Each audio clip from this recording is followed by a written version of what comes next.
All right, folks.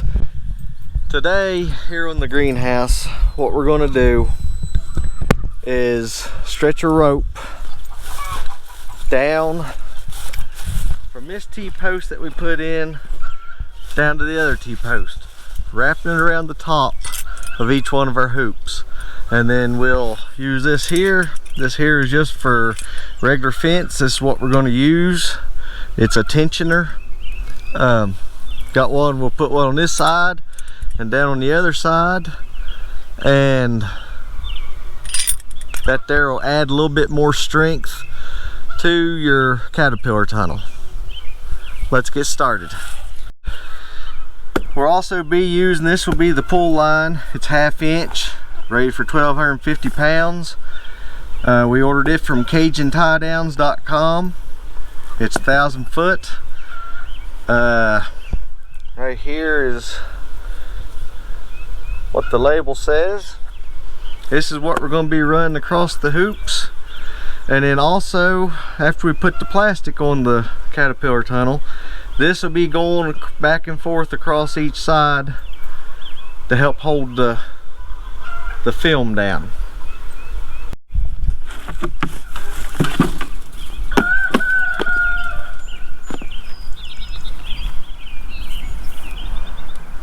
We'll go through and put these up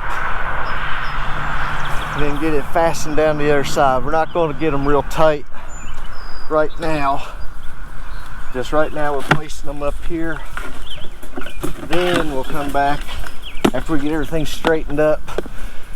We'll tighten both sides. Just wrapping it around it there.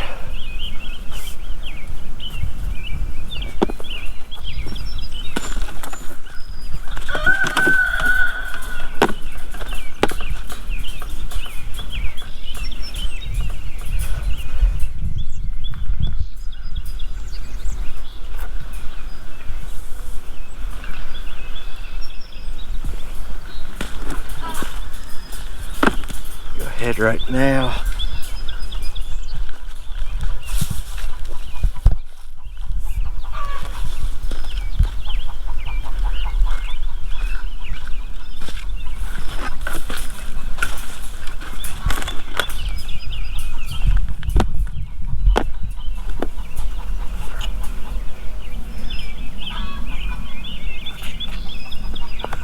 This will help strengthen it quite a bit.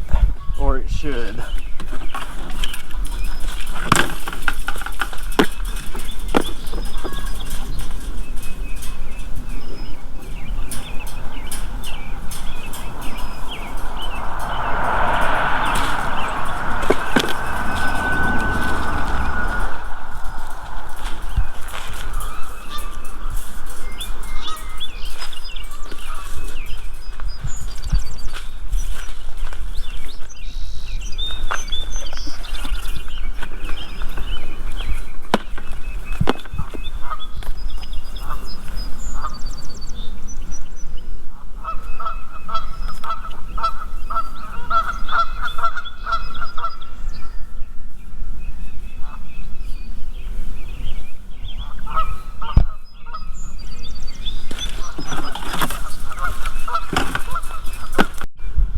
Alrighty, folks, what we've done, we've just took a simple U-bolt, we turned the T-post around that way where you got the little notches. We'll put this flat piece down where we want it.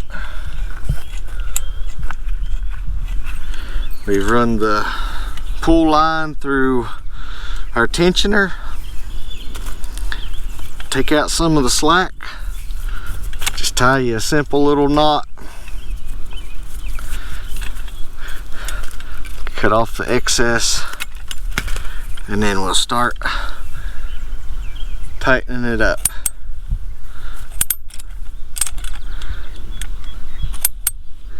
Now, we won't get it super tight yet. We'll go up through, straighten up our hoops. Now's the best time to do that.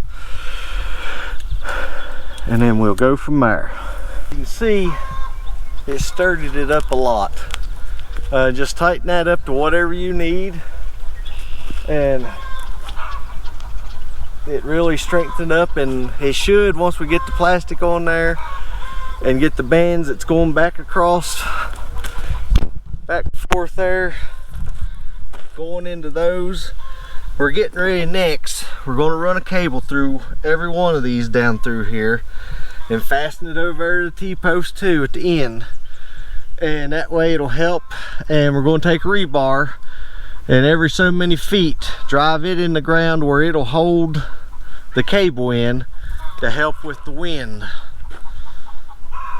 This is the first one of these we've built, and I'd hate for it to go flying over across the hill. We'll show you that step in just a little bit. Thank you. Okay, what we're doing to make some crooks here on this 1/2-inch rebar that's going to help keep it held down. We've got our torch heating up the ends. Then I'm going to take the ball and bend them over.